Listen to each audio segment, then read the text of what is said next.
En plus, il nous rejoint ce soir pour un sujet qui va nous... Enfin, moi qui me plaît personnellement beaucoup, on va parler people, enfin on va parler people dans le média, pardon les sociaux.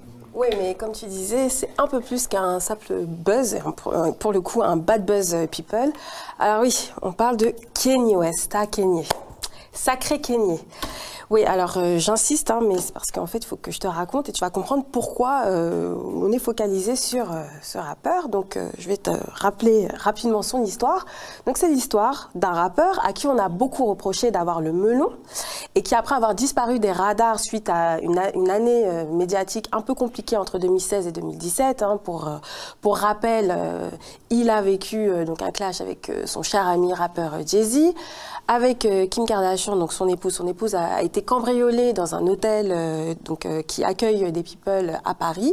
Ça fait beaucoup de people, excuse-moi. Mais... Ça fait beaucoup de people, effectivement, mais c'est des personnes dont on entend beaucoup parler et pas forcément pour le mieux. Donc il a aussi été victime, il est victime d'une addiction aux opioïdes parce que donc il a subi une liposuction qu'il dit avoir subi parce que il voulait correspondre à l'image que les médias attendraient de lui.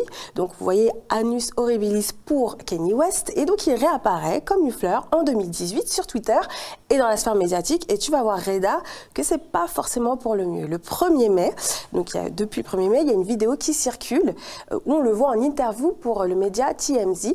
Donc, qui est un média qui a pignon sur rue au niveau people aux États-Unis. Et donc, au cours de l'échange, comme ça, Kanye West, à un moment, parle de l'esclavage. When you hear about slavery for 400 years, that sounds like a choice. Like, you was there for 400 years and it's all of y'all? You know, like, it's like we're mentally in prison. I like the word prison because slavery goes too direct to the idea of blacks. It's like slavery, Holocaust Jews, slavery is blacks. So prison is something that unites us as one race, blacks and whites being one race. That we're the human race. Vraiment, Kanye, donc l'esclavage, un choix. Bon, alors sa sortie a légitimement choqué.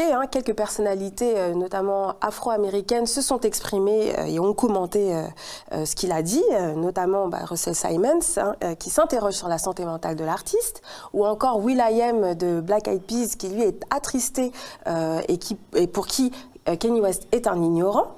Alors nous, on va pas faire le bilan de santé de Kanye West ou analyser si sa stratégie c'est de faire un buzz parce que bientôt il va sortir de nouveaux projets musicaux. L'esclavage, c'est un sujet qu'il faut déconstruire sur plein d'aspects et c'est ce qui a été fait. Alors hasard du calendrier, le mardi 1er mai, donc il y a eu la diffusion d'un documentaire qui s'appelle Les routes de l'esclavage sur Arte. Et donc nous on a rencontré Fanny Glissant qui est la co-réalisatrice de ce documentaire qui ambitionne en 4 épisodes de 52 minutes de retracer 1400 ans de l'histoire mondiale de l'esclavage pour décentrer notre regard. Donc on passe à la fois par l'Europe, par le Brésil ou encore Sao Tomé et plein d'autres destinations. On l'écoute.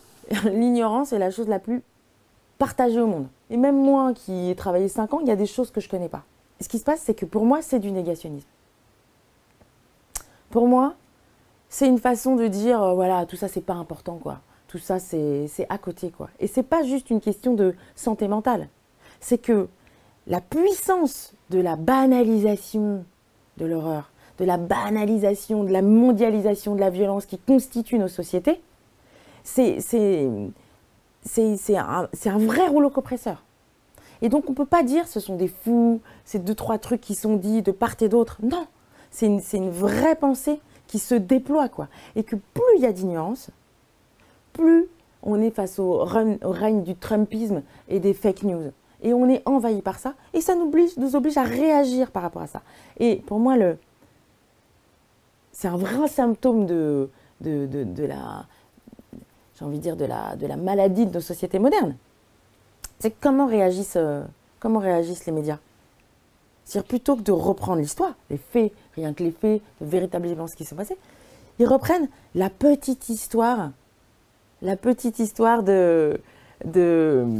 on va dire, la petite histoire des sorties et des bons mots de Kanye West.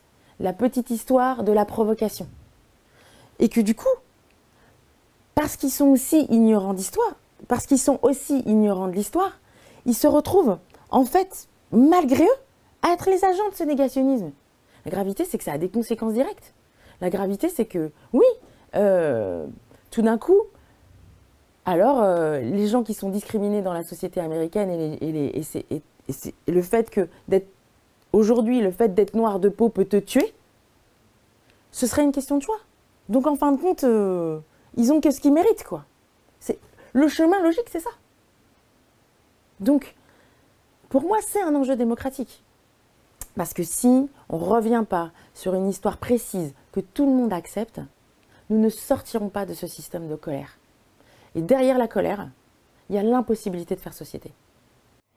Alors vous l'aurez compris, il n'y a pas le temps pour parler d'un sujet pareil, qui est un crime contre l'humanité, on le rappelle, en étant léger, en rigolant, pas tant en tout cas qu'il façonne les bases et l'organisation de nos sociétés et qu'on fait finalement peu collectivement pour changer ça. On y reviendra une prochaine fois dans ce même journal, chers sociaux. En attendant, le documentaire des routes de l'esclavage est en replay encore 58 jours. On vous le recommande chaudement, même, voire surtout, si vous pensez avoir tout vu et lu sur la question.